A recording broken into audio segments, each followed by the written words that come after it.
Dear friends, cher Bernard, je vais parler en anglais parce que comme je parle français, je suis la seule à comprendre. At the end of the day, there is just one question to be asked. Is Israel a state like any other, or the stepchild in the family of nations, which attract both admiration and rejection? If I had to choose both as a citizen and as a politician, I would love it to be a normal member of this family, without the cheers and the jeers. Of course, anti-Semitism exists. It always has, and probably, unfortunately, always will. And now, we also have the old-fashioned anti-Semitism in intellectual disguise. Anti-Semitism, like any other form of racism, is the result of ignorance. And there is just one way to combat ignorance: education and exposure.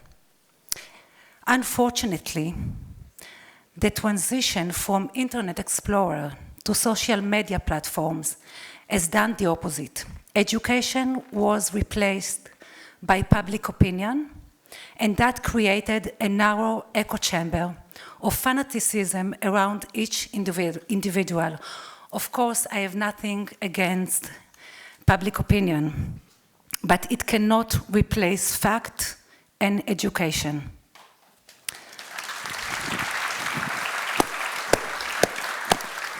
This is sad, but change is possible.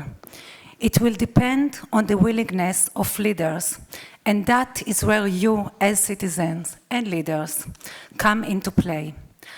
I hope we agree that anti-Semitism is not a point of view. It is a crime. And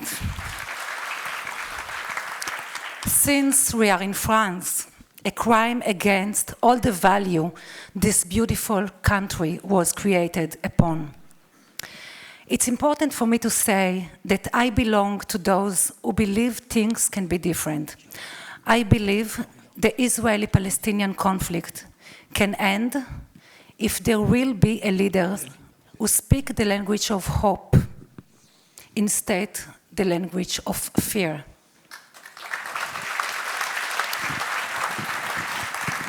On both sides, and if we are talking about the other side, my political camp never considered Hamas as a partner. Hamas is not a partner. Israelis know that, but here it needs to be said clearly. The worst thing to do is to simply leave the conflict to the next generation.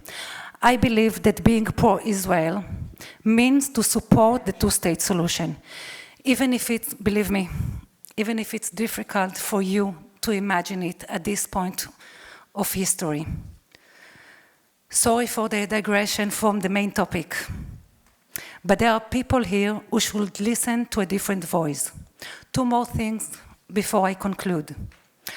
One concerns something that always seemed normal to me, but recently I realized how much is not normal. As Jews, and especially as Israelis, we are familiar with this routine of removing all sides of Jewishness to avoid bad things. It wasn't so natural to me that I never gave it a second thought. When you are in a foreign country, you don't speak Hebrew. You don't wear Magen David, you don't wear a kippah. But have you ever seen Italians or Greeks hide their identity? So how come it seems natural to us? And why we accept the fact that simply being a Jew is dangerous? Pourquoi les hommes cachaient leur kippah ici? Et c'est pas par naïveté, it's because I'm sick of it. And I'm sick of being sick of it.